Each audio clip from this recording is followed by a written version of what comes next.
Halo, hai. Di sini aku Nadila Kurota Ayun dari kelas Agribisnis C dengan NIM 2302032213063. Di sini aku bakalan bahas suatu topik yaitu tentang dampak kebijakan tarif terhadap sektor pertanian di Indonesia.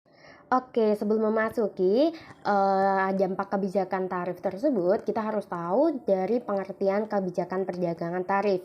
Oke, kebijakan tarif itu merupakan pengaturan yang sistematik dari biaya yang dipungut atas barang dan jasa yang melewati batas-batas negara. Pajak impor dan ekspor itu dikenakan untuk menaikkan biaya impor barang tertentu. Nah, negara Indonesia itu kan merupakan negara agraris. Tentunya banyak dari masyarakat di Indonesia yang dominan berprofesi sebagai petani. Kita akan membahas tentang dampak dari kebijakan tarif pada sektor pertanian di Indonesia. Dampak yang ditimbulkan yaitu antaranya ada PJB, neraca perdagangan, kesejahteraan, terms of trade, nilai impor dan ekspor, pola perdagangan dunia, dan perubahan pada sektor tenaga kerja di Indonesia. Oke, di sini ada dampak dari kebijakan tarif. Yang pertama yaitu ada dampak makroekonomi. Oke, dalam kasus ini misalnya kita ambil contoh yaitu pengenaan tarif sebesar 0% dan 7,5%. Didapatkan hasil dari penelitian yang sudah yaitu bahwa tarif sebesar 0% itu tuh dapat mengakibatkan nilai PDB suatu negara itu menurun, dan sebaliknya dengan dikenakan tarif sebesar 7,5% akan berdampak pada PDB negara yang semakin naik atau berdampak positif. Dan didapatkan bahwa perubahan tarif tertentu tergantung pada mode globalisasi perusahaan tempat seseorang bekerja dapat mempengaruhi kesejahteraan dari tenaga kerja melalui peningkatan upah pekerja. Oke, yang kedua di sini yaitu ada dampak terhadap perubahan terms of trade.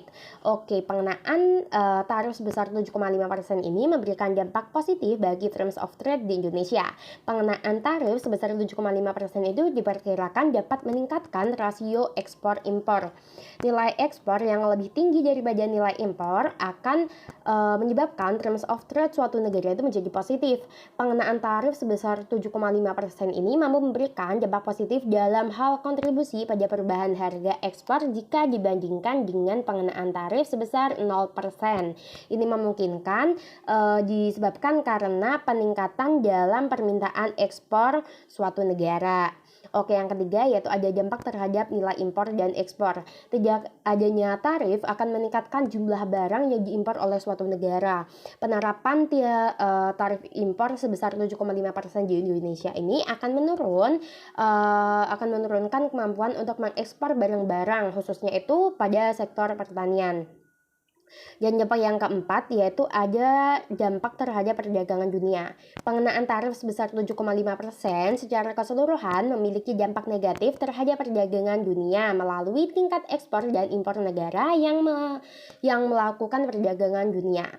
Oke, dampak yang kelima yaitu ada dampak terhadap tenaga kerja di Indonesia. Pengenaan tarif sebesar 7,5% itu diperkirakan akan memberikan dampak negatif pada penurunan sektor tenaga kerja. Namun, hasil lainnya itu juga menunjukkan kalau pengenaan tarif sebesar 0% itu mampu memberikan dampak positif melalui peningkatan pada sektor tenaga kerja, baik tenaga kerja yang terampil dan tenaga kerja yang tidak terampil. Selain itu, pengenaan tarif sebesar 0% itu juga mampu memberikan dampak positif yaitu berupa peningkatan modal. Oke, dari penjelasan tadi yaitu dapat disimpulkan yaitu pengenaan tarif sebesar 0% dan 7,5% pada sektor pertanian sebagai akibat dari penurunan impor pertanian. Pengenaan tarif sebesar 7,5% itu dimaksudkan oleh pemerintah untuk melindungi produsen di dalam negeri.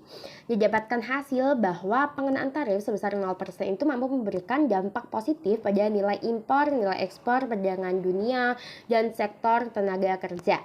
Hal ini itu dikarenakan pengenaan tarif sebesar 0% itu dapat membantu proses perdagangan antar negara semakin membaik.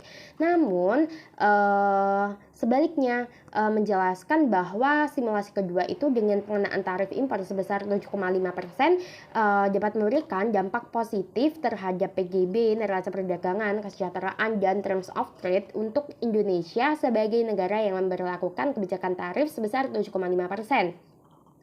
Oleh karena itu dapat disimpulkan yaitu kebijakan tarif sebesar 0% atau 7,5% itu tuh yang diterapkan tergantung pada tujuan yang ingin dicapai oleh suatu negara.